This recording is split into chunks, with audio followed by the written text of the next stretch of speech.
Yep. It's just leaking a little. Bucket! Send it oil pan.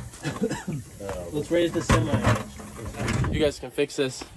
We're going to lunch. Black Friday's coming up. That's why I do my wheel and tire shopping at customoffsets.com.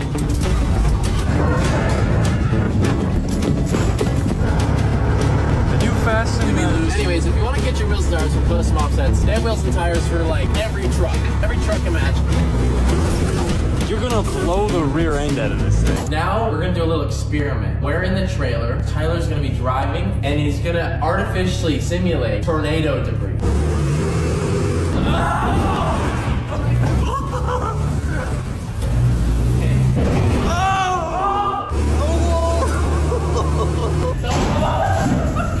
Are you good? He's on, give me something.